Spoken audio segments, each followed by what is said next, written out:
जय हिंद दोस्तों। मैं रज़ा आपका स्वागत करता हूं अपना चैनल रज़ा एकेडमी पर। मैं आशा करता हूं कि आप सभी अच्छे होंगे और स्वस्थ होंगे। आज के इस वीडियो में हम क्लास 10th के नॉन हिंदी को पढ़ने वाले हैं। हम इस वीडियो में क्लास 10th के नॉन हिंदी के महत्वपूर्ण ऑब्जेक्टिव प्रश्नों का हल चैप्टर वाइज करेंगे। चलिए आइए तो अपने प्रश्नों की तरफ आगे बढ़ते हैं।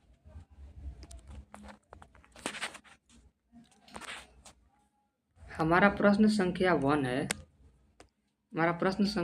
है। तू जिंदा है कविता में जीवन के किस पक्ष का वर्णन है?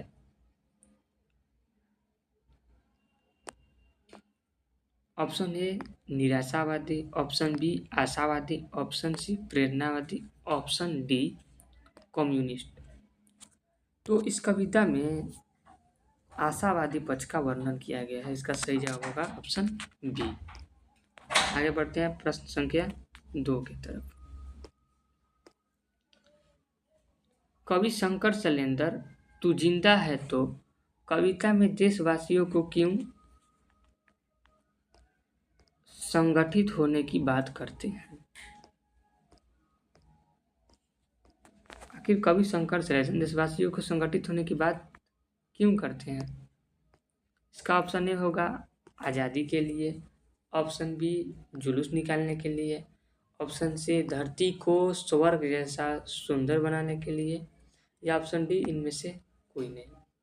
तो इसका सही जवाब होगा ऑप्शन सी धरती को स्वर्ग जैसा सुंदर बनाने के लिए कवि शंकर शैलेंद्र लोगों को संगठित होने की बात करते हैं। बढ़ते हैं प्रश्न संख्या 3 की तरफ। स्वराज का अर्थ है। स्वराज का अर्थ क्या होता है? राज्य होता है, आज़ादी होता है, प्रतंत्र होता है, या अपना राज्य होता है? तो हमारा इसका सही जवाब होगा ऑप्शन डी अपना राज्य।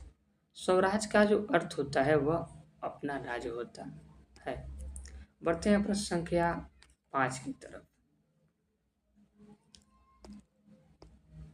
चमन का अर्थ है। चमन का अर्थ क्या है? ऑप्शन ए आकाश, ऑप्शन बी नदी, ऑप्शन सी मरुस्थल, ऑप्शन डी फुलवारी। तो जो चमन का अर्थ होता है ना, फुलवारी होता है या बाग भी होता है। चमन का अर्थ होता है बाग या फुलवारी। बढ़ते हैं प्रश्न संख्या 5 की तरफ। तू जिंदा है तो कविता में किसके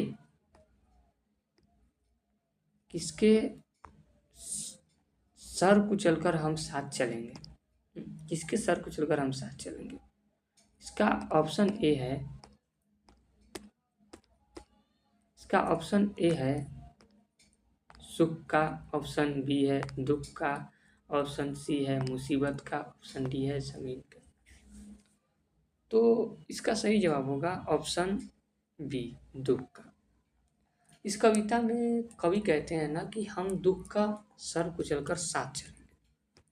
बढ़ते हैं प्रश्न संख्या 6 की तरफ। कवि मनुष्य को कैसा जीवन जीने की प्रेरणा देते हैं? जो कवि हैं वह मनुष्य को कैसे जीवन जीने की प्रेरणा देते हैं?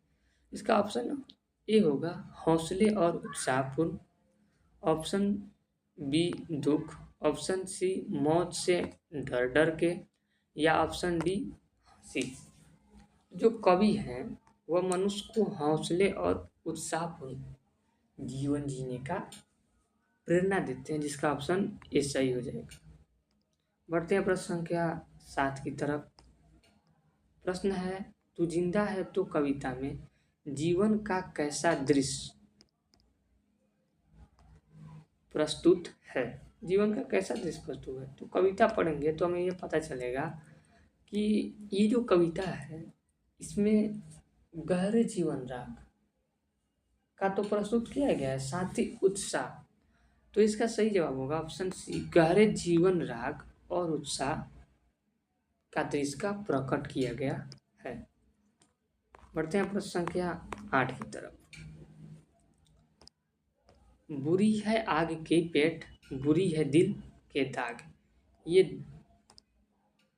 ये ना दब सके ये ना दब सकेंगे एक दिन, बनेंगे इनकलाबी ये। प्रस्तुत पंक्तियाँ किस कवि की है? ये जो पंक्तियाँ हैं कि बुरी है आगे की पेट, बुरी है दिल के ये दाग, यह पंक्तियाँ किसकी है? ऑप्शन ए कबीर की है, ऑप्शन बी बिहारी की है, ऑप्शन सी शंकर शैलेंद्र के हैं, या ऑप्शन डी नरोत्तम दास के हैं। तो ये जो पंक्तियाँ हैं ना, वह शंकर शैलेंद्र जी की है। जो तू जिंदा है तो जो कविता है उसमें यह इस पंक्तियाँ को प्रस्तुत किए गए हैं। बढ़ते हैं प्रश्न संख्या 9 की तरफ, जो कह रहा है तू जिंदा है तो जिंदगी की में यकीन कर। आखिर किस चीज में यकीन करने की बात किया है? ऑप्शन ए विजय के, ऑप्शन सी सू में, ऑप्शन सी जीत में, ऑप्शन डी हार में। तो कविता में तू जिंदा है तो जीतने के, जीत पर यकीन कर, यानी जीत पर यकीन करने की बात किया गया है यहाँ पर। बढ़ते हैं प्रश्न संख्या 10 की तरफ। प्रश्न संख्या 10 है, हमारा कारवां को किसका इंतजार है? जो हमारा कारवां है उसका किसका इंतजार है? ऑप्शन ए रास्तों का इंतजार है, ऑप्शन बी समय का इंतजार है, ऑप्शन सी मंजिलों का इंतजार है, ऑप्शन डी साथियों का इंतजार है। तो हमारा जो कारवां है ना, उसे मंजिलों का इंतजार है इस कविता के अनुसार। जो हमारा पहला कविता है तू जिंदा है, तो उस कविता के अनुसार हमारे कारवां को मंजिलों का इंतजार है। बढ़ते हैं प्रश्न संख्या 11 की तरफ। गिरेंगे जुल्म के महल, बनेंगे फिर नवीन घर, अगर कहीं है स्वर्ग तो उतार ला जमीन पर। यह पंक्तियाँ किस कविता के हैं? ठीक है, यह पंक्तियाँ किस कविता के हैं? यह पंक्तियाँ ऑप्शन ए करमवीर के हैं, या ऑप्शन बी बिहारी के दोहे के हैं, ऑप्शन सी बच्चों की दुआ की है, या ऑप्शन डी तू जिंदा है तो के हैं। तो इसका सही जवाब होगा ऑप्शन बी तू जिंदा है तो के हैं, जो शंकर शैलेंद्र द्वारा लिखी गई कविता है। किसके द्वारा लिखी गई है? शंकर शैलेंद्र के द्वारा लिखी गई यह कविता है। बढ़ते हैं प्रश्न संख्या 12 की तरफ। कैसा व्यक्तित्व जिंदा माना जाता है? कैसा व्यक्ति जिंदा माना जाता है? ऑप्शन ए निराशा रहित, ऑप्शन बी घमंडी, ऑप्शन सी स्वाभिमानी, ऑप्शन डी आलसी और आर्मनर। तो इसका जो सही जवाब होगा ना, वह ऑप्शन सी होगा स्वाभिमानी। जो व्यक्ति स्वाभिमानी होता है ना, वह जिंदा माना जाता है। बढ़ते हैं प्रश्न संख्या 13 की तरफ। प्रश्न संख्या 13 है, यह बोल रहा है कि तू जिंदा है शीर्षक पाठ गद्य की कौन सी विधा है?